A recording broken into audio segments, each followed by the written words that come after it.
오늘 우리에게 주신 하나님의 말씀은 에레미야 24장 1절에서부터 10절 말씀이고, 설교 제목은 반전의 신앙입니다.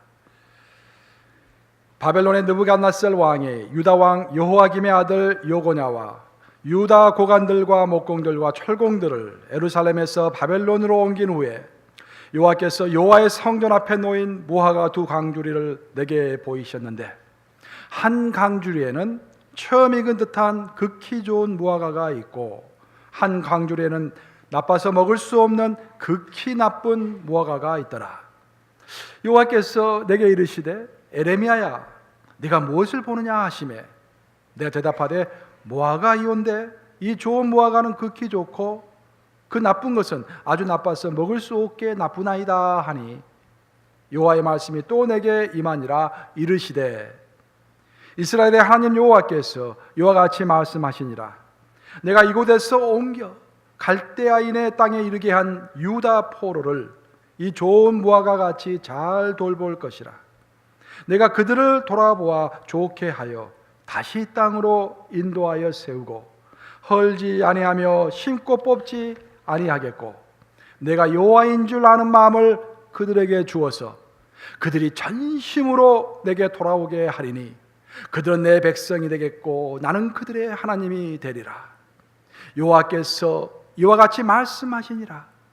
내가 유다의 왕 시드기야와 그 고관들과 예루살렘의 남은 자로서 이 땅에 남아있는 자와 애굽 땅에 사는 자들을 나빠서 먹을 수 없는 이 나쁜 무화과 같이 버리되 세상 모든 나라 가운데 흩어서 그들에게 환난을 당하게 할 것이며, 또 그들에게 내가 쫓아보낼 모든 곳에서 부끄러움을 당하게 하며 말거리가 되게 하며 조롱과 저주를 받게 할 것이며.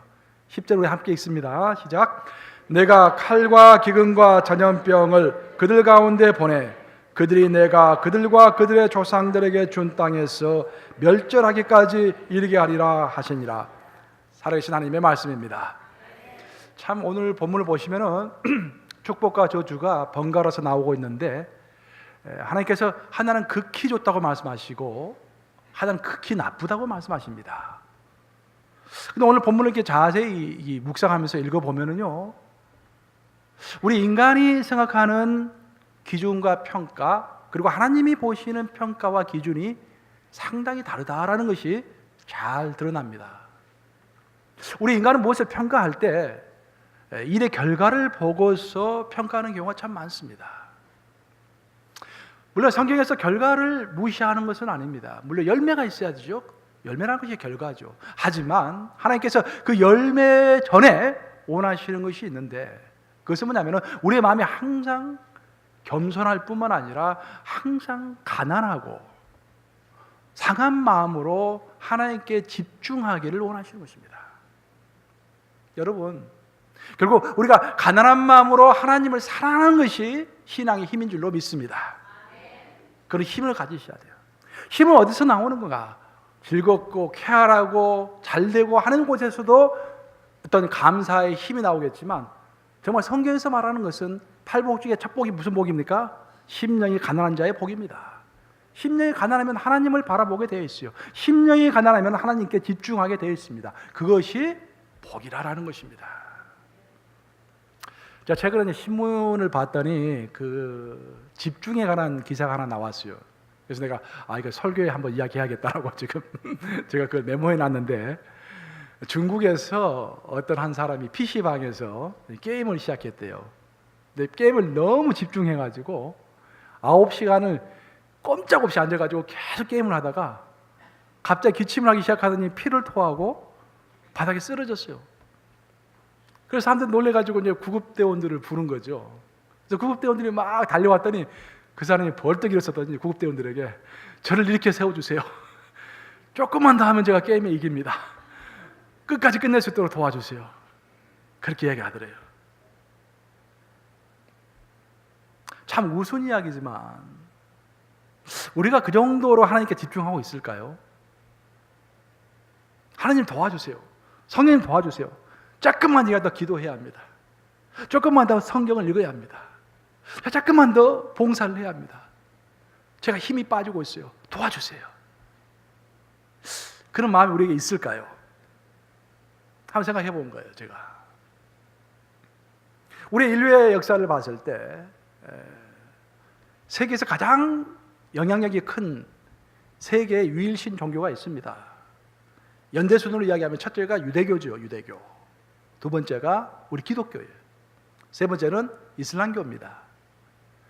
이 3대 세계 종교의 공통된 점이 뭔지 아세요, 여러분들? 이 3대 세계 종교는요, 전부 광야에서 나왔다라는 것입니다. 유대교는 신의 산 광야에서 신의 광야에서 나왔죠. 그러니까 우리 기독교는 유대 광야에서 나온 거예요. 그리고 이슬람교는 모두 아라비아 광야에서 나온 것입니다. 그 왜 광야에서 이렇게 가장 핵심적인 깊이 있는 신앙들이 나왔는가? 이 현상을 유심히 관찰한 세계 역사가였던 아놀드 토인비가 유명한 말을 했죠. 이렇게 말을 했습니다. River culture, 즉 강에서 발생하는 화려한 문명. 대부분 화려한 문명은 전부 강에서 나옵니다. 한강, 허드슨강, 샌드강, 다 강에서 이렇게 화려한 문명들이 나와요.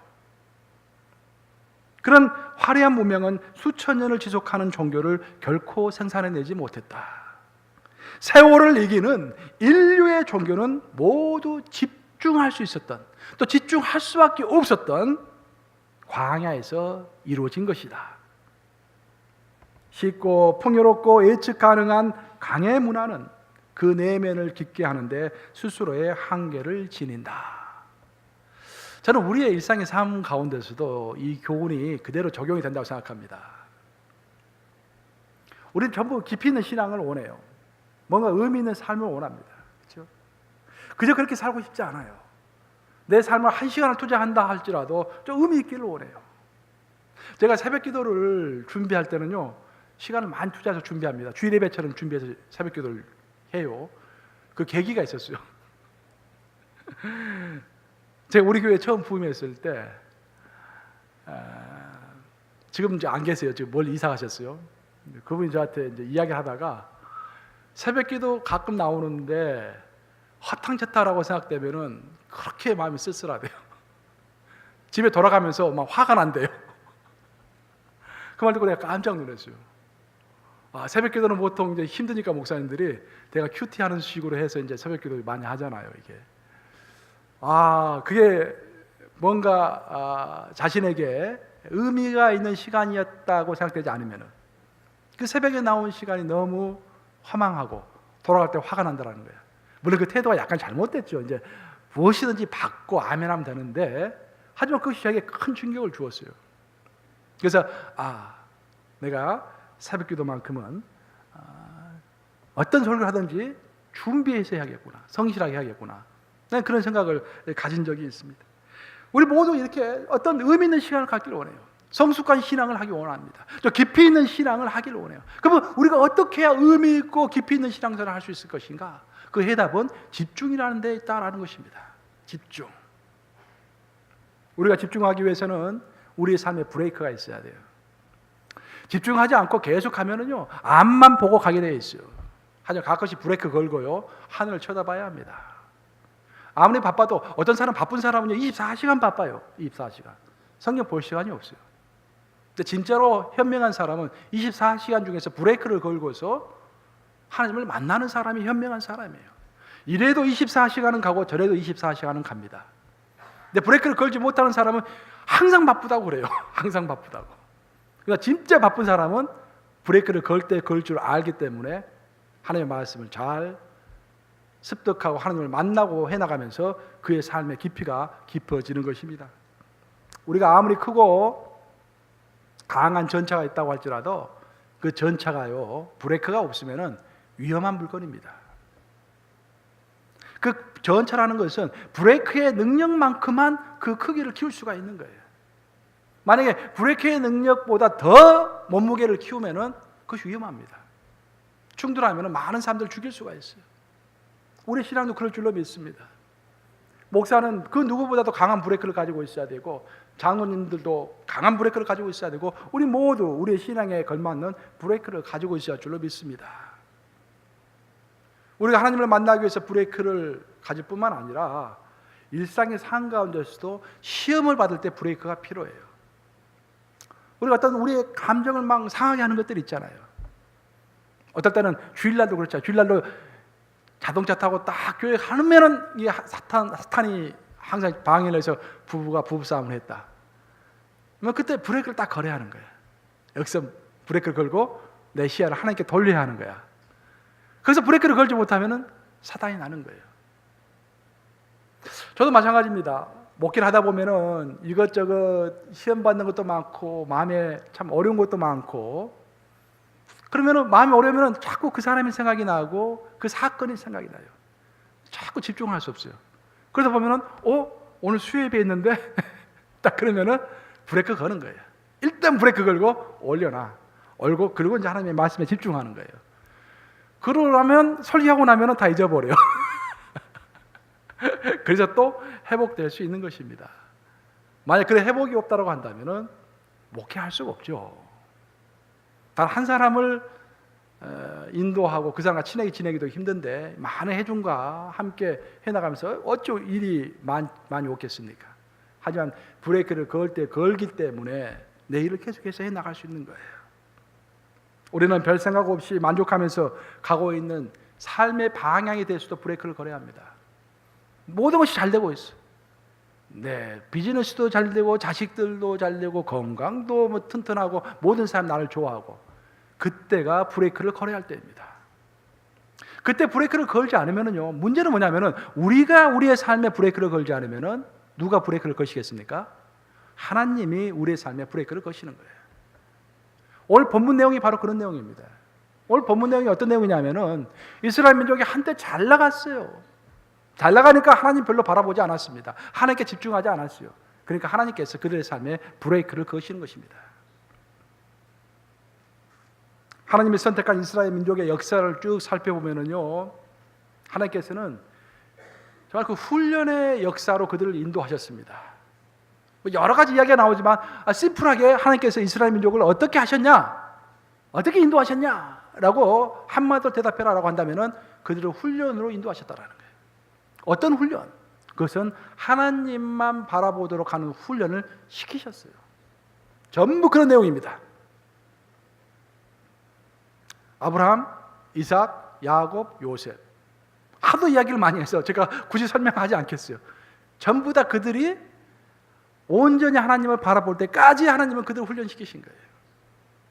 그리고 이스라엘 민족이 어느 정도 컸을 때 그 민족을 데리고 하나님께서 시내 광야로 그들을 데려가셨습니다. 시내 광야에서 그들에게 세 가지를 주셨어요. 율법을 주셨고 절기를 주셨고 성막을 주셨습니다. 신앙생활의 가장 기본적인 거예요. 가장 기본적인 툴을, 기구를 세 개를 주시고 난 다음에 이제 본격적으로 훈련시키시는데, 그들을 데리고 하나님께서는 가데스 바네아, 그리고 에시온 게벨, 그리고 모압 평지까지, 정확하게 말하면 38년 3개월이죠. 40년에서 약간 부족하죠. 38년 3개월 동안 쭉 광야 생활을 하게 만드신 거예요. 그 광야 생활 내내 하나님은 어떤 훈련을 시키셨는가? 그들이, 하나님은 먹을 것 다 주셨어요. 입을 걸 다 주셨습니다. 먹을 것이 끊이지 않았고 옷이 헤어지지 않았어요. 먹을 것, 입을 걸 다 주셨어요. 그러고 나서 너희가 해야 할 것이 딱 하나 있다. 그것은 뭐였습니까? 항상 하나님을 바라보는 것이었어요. 하나님을 바라보는 자만이 불뱀에 물려서도 살아날 수 있었습니다. 하나님을 바라본 자만이 구름 기둥과 불 기둥을 보면서 갈 길을 알 수 있었어요. 그걸 계속 훈련시키신 거예요. 그것을 깨닫는데 38년이 걸렸어요. 여러분, 오늘은 어떻습니까? 저는 오늘도 똑같다고 생각하세요. 하나님은 항상 우리에게 무조건 따르라 말씀하시지 않으세요. 따를 수 있는 조건을 우리에게 일단 제공하십니다. 먼저 먹을 것과 입을 것을 다 주세요. 우리 하나님은, 예수님이 그렇게 설명하셨죠. 들에 핀 들국화를 보라. 누가 입히지도 않았는데 잘 살지 않느냐. 하늘에 나는 새를 보라. 잘 먹고 잘 살고 있지 않느냐. 무엇을 먹을까, 무엇을 입을까 염려하지 말라. 그것은 이방인들이 염려하는 것이요, 내일 일은 내일 염려할 것이고 한날 괴로움은 그날에 족하느니라. 염려하지 말라는 거예요. 이미 내가 너에게 먹을 것과 입을 것을 약속한다는 그런 말씀입니다. 여러분 아멘 하십니까? 여러분 돈이 없어서 굶은 적 있으세요? 더 잘 살고 싶어서 괴로운 것이지 먹고 사는 것이 문제가 아니에요. 우리 하나님은 뭐냐면은 먹고 사는 것을 내가 너에게 줄 테니까 너희가 나에게 집중하라는 거야. 시야를 하나님께 두라는 거야. 그럼 내가 더 큰 복을 내게 주시겠다라는 것입니다. 더 큰 복의 조건은 다른 것이 아니라 하나님을 온전히 바라보는 거예요. 그 훈련을 계속해서 시키는 것입니다. 이스라엘 민족은 38년 3개월 동안 훈련받았지만 우리는 죽는 그날까지 훈련하다가 죽는 거예요. 그리고 천국에 가면 어떻게 됩니까? 요한계시록 읽어보면은 하나님의 천상의 보좌 앞에서 거룩 거룩 거룩 하면서 계속 하나님 거룩만 외치는 거예요. 하나님 바라보면서. 거기는 이제 꼼짝없이 하나님만 바라봐야 돼. 천국 가면. 그 어떤 사람들은 목사님 천국 굉장히 지루할 것 같아요. 그렇게 이야기하는데 그렇게 지루하지 않을 거예요. 가면 또 분명히 뭐가 있을 거야. 그렇죠? 근데 천국에 가면은 성경에 묘사되어 있는 우리 죽음 이후의 삶이 성경에 다 묘사되어 있잖아요. 죽음 이후의 삶은 하나님을 찬양하는 삶이에요. 계속 하나님만 바라보는 삶입니다. 그리고 여기서 워밍업을 시키는 거예요. 지금 이 땅에서. 사실 이스라엘 민족에 있어서 바라봄의 정점은 다윗과 솔로몬이었습니다. 다윗이 하나님을 아주 잘 바라봤어요. 왜 그러면 다윗이 하나님을 잘 바라볼 수 있었을까? 그 이유는 다윗은 왕으로 기름 부으심을 받았지만 왕이 될 때까지 13년 동안 엄청난 고생을 했습니다. 여러분들 시편을 읽어보시면 시편 중에서 다윗이 쓴 시편이 많죠. 물론 시편이 여러 사람이 쓴 거지만 다윗이 쓴 시편들이 꽤 됩니다. 근데 하나같이 어떤 내용이냐면은 하나님 너무 힘들어요. 너무 괴로워요. 내 원수들을 물리쳐주세요. 하지만 나는 하나님만 바라봅니다. 그 내용이에요. 전부 다. 요약하면 심플해요. 나는 힘들지만 하나님만 바라봅니다. 그 내용이에요. 그런 인물을 만들기 위해서 하나님은 13년 동안 원래 그를 왕으로 부르셨잖아요. 그 곧바로 왕이 돼야 하는데 왕으로 부르셨음에도 불구하고 13년 동안 훈련시키신 다음에 왕으로 삼으신 거예요. 우리 인생도 똑같습니다. 정말 여러분들이 하나님께서 여러분을 사랑하신다면은 어떤 미션과 비전과 콜링을 주실 것인데 콜링을 주자마자 하나님은 여러분을 사용하지 않으십니다. 온갖 고생을 하게 만드세요. 왜? 그 가정 가운데서도 하나님을 바라보는 훈련을 해야 하기 때문에. 하나님의 나라에서 진짜 필요한 사람은 다른 사람이 아니라 하나님을 바라보는 사람이 필요하기 때문에. 우리가 몇 번 공부했지만 요단강을 건너기 전에 하나님께서 그들에게 군사훈련 시키셨습니까? 아니에요. 하나님을 바라보는 훈련. 길갈에서 그들에게 또 어떻게 하셨습니까? 싸울 준비를 하라고 하지 않으시고 할례를 받으라고 하셨어요. 전쟁은 하나님께 속해 있다라는 거예요. 하나님을 바라보는 것이 먼저이지 전쟁 준비하고 비즈니스 준비하고 그런 것이 다른 준비가 먼저가 아니라는 그런 말입니다. 그런데 그 아들 솔로몬은 하나님을 바라보는 게 좀 미약했습니다. 솔로몬이 처음에는 하나님을 잘 바라봤어요. 1000번의 제사도 지내고 그래서 하나님께서 감탄하셔가지고 사랑했습니다. 솔로몬을.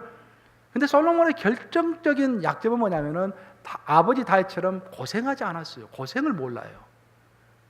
그러면서 인생을 살다 보니까 하나님께서 점점 축복해 주셔가지고 최대의 영토, 최고의 재물, 최강의 군사를 주셨죠. 그게 이제 자신의 힘으로 되는 걸로 착각하기 시작한 거예요. 하나님께서는 신명기를 읽어보면 왕은 3가지를 가지지 말아야 한다고 했습니다. 첫째는 아내를 많이 두지 말라고 그랬어요. 아내를. 두 번째로는 왜? 아내가 많으면 어떻게 됩니까? 내가 어떻게 해야 아내를 기쁘게 할꼬? 그렇죠? 원래 우리의 의무는 뭡니까? 내가 어떻게 해야 하나님을 기쁘시게 할꼬? 라고 해야 하는데 아내가 많으면은 내가 어떻게 해야 아내 1번, 2번, 3번을 기쁘게 할꼬? 그 무려 1000명이 있었다는 거 아니에요. 1000명. 그래서 날마다 하루에 오늘 어떻게 하면 오늘 1번에서부터 10번까지를 기쁘게 할까? 그 다음 날은 어떻게 하면 11번부터 20번까지를 기쁘게 할까? 1000명의 아내를 기쁘게 하려고 하니 하나님께 마음도 시간이 없었던 거예요. 두 번째로 두지 말라는 게 뭐였습니까? 말을 많이 두지 말라는 거예요. 말은 군사력의 상징입니다. 근데 솔로몬은 애굽으로부터 엄청난 말들을 많이 수입했어요. 그리고 말장사도 했어요. 솔로몬이 잘 살게 된 이유가 말장사를 해서 말을 수입해가지고 잘 길러가지고 또 팔았습니다. 말이 엄청 많았어요. 군사들이 많았어요. 또 하나님은 은금을 두지 말라고 그랬죠. 엄청난 부를 쌓았습니다. 그 은금은 하나님께서 우리에게 은금을 주시는 이유는 뭐냐면은 그걸 가지고 하나님께 영광을 돌리는 데 사용해야 돼요. 그런 면에서 다윗은 참 훌륭했어요. 많은 은금이 있었죠. 다윗에게. 그 은금을 다 어디에 사용했습니까? 하나님의 성전을 짓는 데 사용한 거야. 안전합니다. 안전해. 자신의 재물을 사용하는 데 있어서 안전한 거예요. 오늘날로 말하면 우리가 헌금하는 거겠죠. 거기다 하나 더 안 좋은 것이 있었는데, 이방 여인을 자꾸 안으로 삼다 보니까 이방 여인이 올 때마다 우상들을 하나씩 갖고 오는 거야. 자기가 섬기는 신들을. 그래서 하나님의 성전에 온갖 잡동사니 우상들이 가득했던 것입니다. 그래서 하나님께서 2번 나타나셨죠. 일부에서는 제가 3번 나타났다고 하니까 우리 차가 2번이라고 그래서 찾아보자. 2번인데 할렐루야. 훌륭한 아내를 둬서 제가 나는 3번, 어디서 3번을 내가 알고 있죠. 3번을 알고 있었는데 2번 하나님께서 나타나신 거예요. 2번 나타나셔가지고 경고하신 거예요. 너 그렇게 하지 말라고. 근데 솔로몬이 말 듣지 않습니다. 근데 그 솔로몬은 아버지 다윗 때문에 살아나죠. 내가 너를 지금 당장에 징계하고 싶은데 너 아버지 다윗을 봐서 내가 너 아버지 다윗에게 약속했기 때문에 너는 내가 건들지 않겠다. 하지만 솔로몬이 죽자 말자 하나님께서 그 왕국을 두동강으로 딱 냅니다. 북이스라엘과 남유다로. 그리고 북이스라엘에는 그 나라가 멸망할 때까지 19명의 왕이 있었습니다. 근데 성경을 쭉 읽어보면은 하나님 마음에 합한 왕이 단 한 명도 없었다라는 거예요. 하나님을 집중해서 바라보는 왕이 없었어요. 그래서 그들은 빨리 아시리아에게 멸망을 하게 됩니다. 남유다에는 반면에 20명의 왕이 있었는데 그래도 그 중에 8명의 왕은 하나님을 집중하여 바라보는 그런 왕이었습니다. 근데 거기서 보면 참 내가 마음의 위안을 많이 삼는 게 뭐냐면은 그 8명의 왕도 항상 하나님께 충성했던 왕은 아니에요. 가끔가다 실수하고요, 넘어지고요, 배반도 했습니다. 하지만 다시 돌아오고요. 그런데 한때 하나님 또 열심히 섬겼어요. 근데 한때 하나님을 열심히 섬긴 것도 하나님께서는 다 카운터를 하시더라고요. 할렐루야. 얼마나 안도가 되는지. 저도 가끔씩 좀 하나님 말씀 안 들을 때가 있잖아요. 안 될 때가 있는데, 겁이 날 때가 있는데, 성경 읽어보면 그래도 한때 열심히 섬겼던 것을 하나님께서도 인정하시는구나. 또 회개하고 므낫세 같이 그렇게 못된 왕도 나중에 회개하고 돌아서니까 하나님께서 축복하셨잖아요. 회개하면 되는 거구나. 얼마나 위안이 되는지 몰라요. 우리 하나님 최고예요. 보면은 용서하시고. 그래도 그 8명의 왕이 하나님께 집중했기 때문에 하나님께서 그 8명의 왕 때문에 남유다를 축복하셔서 그나마 좀 오래 버텼던 거예요. 하지만 시대가 가면 갈수록 그들의 왕들과 그들의 백성들이 하나님께 집중하지 않습니다. 하나님께서 주신 축복을 누리는데 여념이 없었어요. 그래서 하나님은 도저히 안 되겠다. 이들을 나에게 집중시켜야겠다라고 대책을 세우십니다. 그 대책이 뭐냐면은 바벨론을 하여금 침략하게 만드시는 거예요.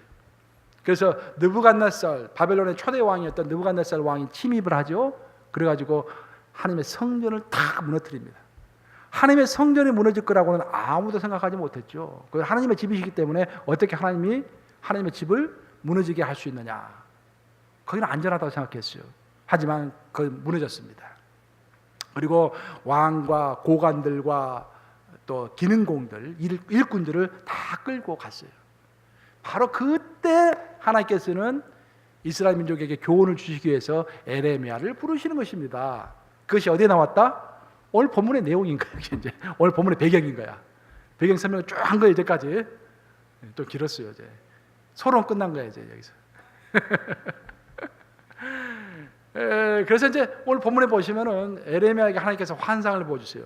그 환상을 보면은 성전 앞에가 광주리 2개가 있습니다. 근데 광주리 하나에는 극히 좋은 무화과 나무라고 되어 있어요. 먹기 좋은 극히 좋은 무화과가 많이 담겨 있어요. 근데 반대쪽 광주리에는 극히 나쁘다고, 극히라는 말이 들어있어요. 성경에 보면은 극히 나빠서 도저히 먹을 수 없는 그런 무화과가 담겨 있는 것입니다. 그래서 하나님께서는 에레미야에게 직접 설명하십니다. 오늘 본문이 하나님께서 직접 하신 말씀이에요.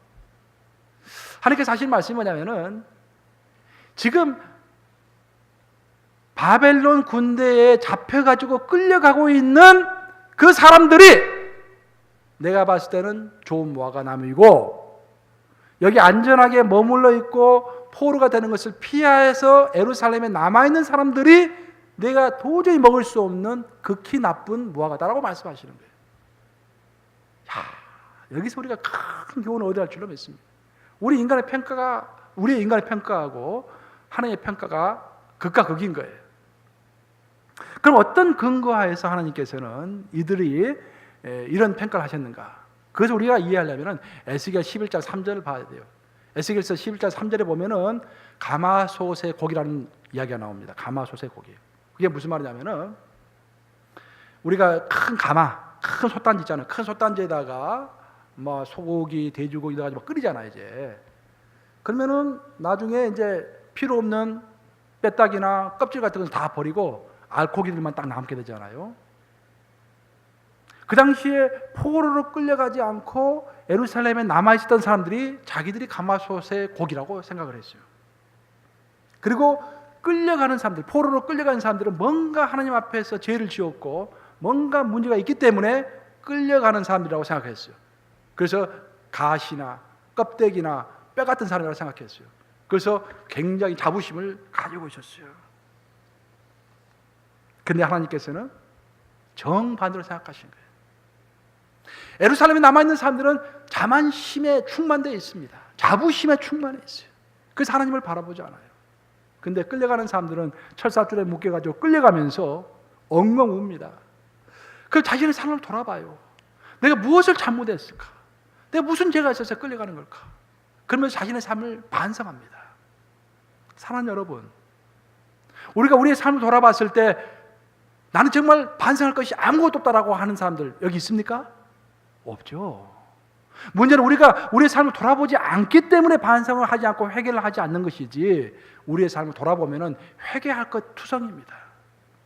그런데 예루살렘에 남아있었던 사람들은 자신의 삶을 돌아보지 않았어요. 그럴 필요가 없었기 때문에. 하지만 포로로 끌려간 사람들은 내가 무엇을 잘못했나라고 생각하면서 자신의 삶을 돌아보면서 내가 그때 이것도 잘못했지, 이것도 잘못했지, 잘못한 것들 많이 생각하면서 회개하면서 눈물을 흘리면서 이 포로 생활에서 나를 구해줄 사람, 내가 포로로 끌려가면 죽을 수도 있고 엉뚱한 고생을 엄청 할 수도 있는데 나를 구해줄 사람은 오직 하나님밖에 없구나 라면서 완전히 가난한 심령이 돼가지고 하나님만 바라본 거예요. 그래서 하나님은 그 무화과 나무를 어떻게 평가하셨습니까? 극히 먹기에 너무 좋은 그런 무화과 나무라고 평가하신 것입니다. 사랑하는 여러분, 결국 신앙의 성취라는 것은 내가 접하는 특수한 환경 가운데서 내가 무엇을 바라보느냐에 달려 있어요. 그 어떤 상황이 오더라도 기쁜 상황이 됐든지 슬픈 상황이 됐든지 어려운 상황이 됐든지요, 하나님을 바라볼 수 있다고 한다면 그 삶이 성공한 삶입니다. 기쁜 일이 생겼을 때 춤추기 전에 하나님 감사합니다 라고 말한다면 우리 시야가 하나님께 먼저 가 있는 거 아니겠어요? 그것이 현명한 삶인 거예요. 우리 삶에 어려움이 찾아왔을 때 나에게 어려움 준 사람만 어떻게 보복을 할까? 그 사람만 바라보기보다는 하나님을 바라보면서 주여 해결해 주시옵소서라고 바라볼 수 있다고 한다면 그것이 바로 축복된 삶입니다. 제가 전도사 시절에 대학부를 다니면서요, 이제 전도사 하러 딱 갔더니 그 대학교 1학년, 2학년, 3학년, 4학년이 있는데 이제 4학년이 제일 고참이잖아요. 근데 4학년 중에 한 명이 그렇게 힘들게 하는 거예요. 나이도 이게 어린 친구가 그래서 걔가 한번 혼내줘야 하나 하다가 그래 전도사인데 품위를 지켜야지 하면서 마음을 가다듬고, 그 친구가 무슨 설교를 하면은 목사님 영어 발음 이거 뭐 잘 못 알아듣겠다고 그러고, 뭐 성경 공부를 가르치면은 뭐 질문이 많고 그래요. 그래서 그 다음부터 성경 공부 갈 때마다 미리 다 준비하는 거야. 미리 다 한번 연습해보고 가서 성경 공부를 가르치는 거예요. 1시간 성경 공부 가르치는데 5-6시간 준비하는 거야 이게. 설교할 때도 일일이 단어 하나씩 이렇게 몇 번 연습하고 힘들었어요. 물론 지금 생각해 보면은 그렇기 때문에 이제 실력이 많이 좋아졌지만 그 친구가 졸업하니까 마음이 좀 시원했습니다. 미안하지만 이 캠퍼스 미니스트리가 이래서 좋구나. 아무리 힘들어도 그 시간은 가니까, 그 학생들은 가니까 이 성인의 정은 아니야 이게. 죽을 때까지 같이 가야 하니까 이게. 근데 한참 시간 지났는데 이 친구가 나에게 편지를 보낸 거예요. 저 어떤 내용인가 하고 편지를 읽어봤더니 목사님 사랑합니다라고 써놨어요. 참 참 그렇구나. 근데 거기 더 감동받은 내용이, 목사님 내가 이번에 의과대학에 진학했는데, 그 의과대학에 갔었어. 캘리포니아 쪽으로 의과대학을 갔었는데, 이번에 그 의대생들이 받는 론을 받았어요. 교회 생각이 났어요. 목사님 생각도 나고. 그래서 그 론의 11조를 10분의 1을 떼어서 교회로 보냅니다.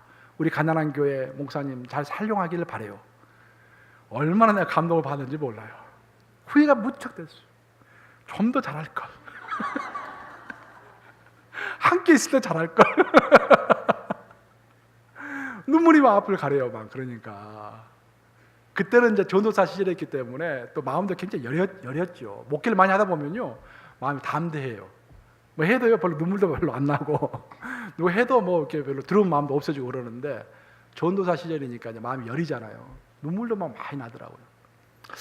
그래서 한참 세월을 흘렀는데 그 친구가 또 전화를 했어요. 목사님, 목상안에 한번 놀러 가고 싶어요. 오라고 그랬죠. 그랬더니 이제 의과대가 다 졸업하고 뉴욕 쪽에서 인턴 레지던트 과정을 해야 하는데 인터뷰를 하러 온대요. 그래서 목사님 꼭 한번 보고 싶다라는 거예요. 우리 집에서 만났는데 정말 그 막내 동생 보는 그런 기분 있지 않습니까? 오랜만에 한국에 가서 막내 동생 보는 기분. 그 전에는 자꾸 피하고 싶었는데 너무 감동이 오는 거예요. 그 허그를 탁, 남자와 남자끼리 허그를 또 진하게 한번 쫙 하고, 또 우리 집에서 같이 식사하고, 그런 일이 있었어요. 내가 만약에 그런 과정을 거치면서 원통하게 생각하고 어떤 내 믿음의 진보가 없었다고 한다면 얼마나 나에게 손해였을까. 하나님께서 그렇게 나에게 시련을 주시고 무거운 돌처럼 그 친구가 나에게 다가왔었는데, 그래도 그것을 이겨내고 꾹 참고 그 세월을 인내했기 때문에 이런 좋은 날이 있지 않은가, 그런 생각을 제가 하게 됐습니다. 제가 최근에 그런 책을 한 권 읽었어요. 책에 그런 예화가 나오더라고요. 어떤 애가 나오냐면, 어떤 사람이 사막길을 가게 됐대요. 가도 사막 언덕인 거예요. 모래 언덕이에요. 굉장히 힘이 들었습니다. 그러다가 오아시스를 발견했어요.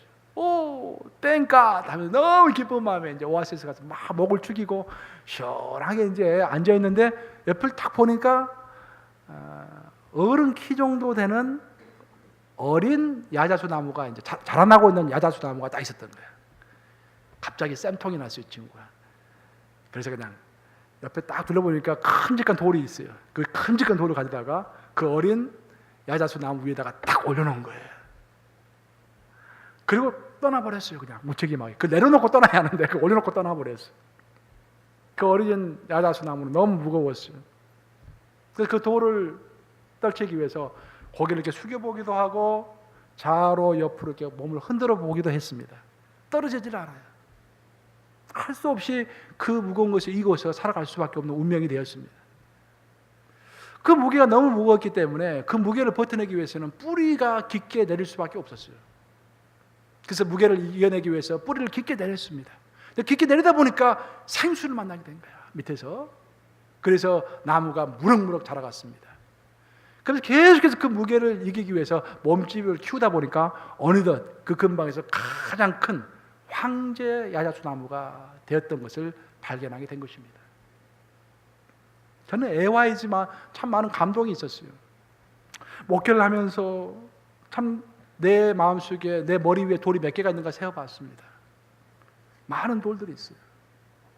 그렇지만 한편으로 감사한 것은 그 돌들 때문에 이만큼 성장한 거예요. 그 돌들 때문에 이만큼 담대함이 생긴 것입니다. 그 돌들 때문에 내가 어떤 위험이 오더라도, 내가 죽는 한이 있더라도 하나님을 따르겠습니다 라는 고백이 나올 수가 있는 것입니다. 여러분의 삶도 예외가 아니라고 생각해요. 여러분에게 돌을 얹어놓는 그런 가시와 같은 사람들이 있을 것입니다. 하지만 그 가시와 같은 사람이 여러분에게 축복의 통로인 거예요.